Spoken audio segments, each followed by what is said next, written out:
Saya tidak pernah menoleransi praktik korupsi dalam bentuk apapun.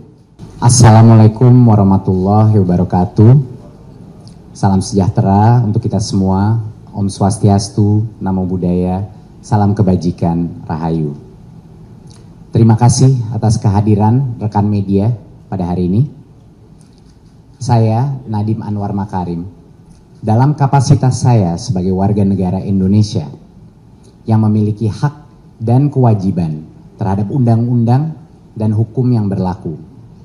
Melalui kesempatan ini, saya hendak menyampaikan pernyataan sehubungan dengan dugaan korupsi program digitalisasi pendidikan pada saat saya menjabat sebagai Menteri di Kemendikbudristek. Pernyataan ini saya sampaikan sebagai bentuk tanggung jawab moral dan komitmen saya terhadap transparansi, integritas kepemimpinan saya, dan kepercayaan publik. Di tahun 2020, krisis pandemi COVID-19 bukan hanya menjadi krisis kesehatan, tetapi juga menjadi krisis pendidikan. Kemendikbudristek harus melakukan mitigasi dengan secepat dan seefektif mungkin agar bahaya learning loss atau hilangnya pembelajaran bisa kita tekan. Sehingga program pengadaan peralatan teknologi informasi dan komunikasi atau TIK yang termasuk laptop adalah bagian dari upaya mitigasi resiko pandemi untuk memastikan pembelajaran murid-murid kita tetap berlangsung.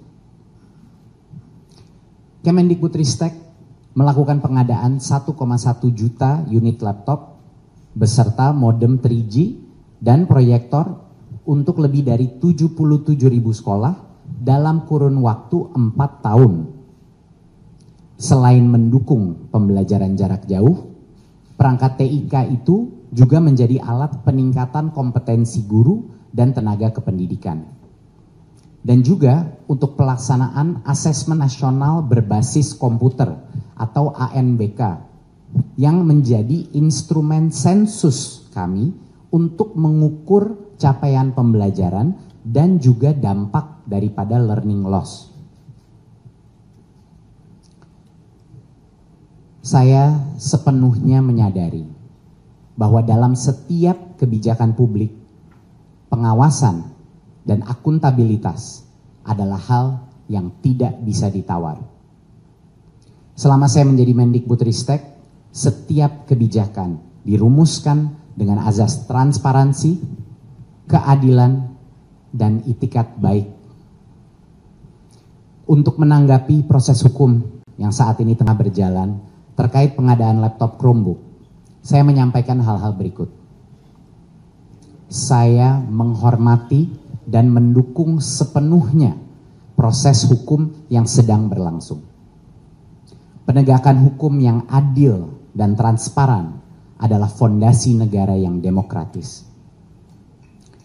Saya siap bekerja sama dan mendukung aparat penegak hukum dengan memberikan keterangan atau klarifikasi apabila diperlukan. Saya percaya bahwa proses hukum yang adil akan dapat memilah antara kebijakan mana yang dijalankan dengan itikat baik dan mana yang berpotensi menyimpang dalam pelaksanaannya. Saya tidak pernah menoleransi praktik korupsi dalam bentuk apapun. Saya mengajak masyarakat untuk tetap kritis, namun adil. Tidak terburu-buru dalam menarik kesimpulan di tengah derasnya opini yang dibentuk. Saya percaya masyarakat Indonesia berhak mendapat kejelasan dan keterbukaan.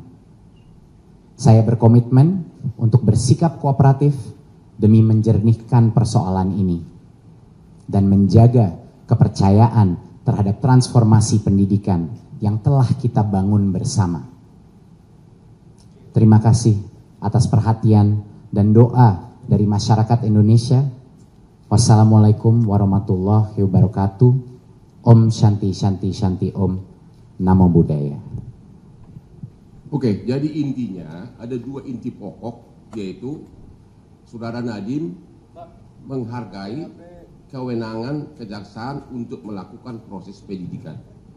Yang kedua, Saudara Nadiem ada selalu di tanah air dan akan kooperatif setiap waktu dipanggil oleh kejaksaan. Hanya dua intinya dari segi apa yang diutarakan yang barusan.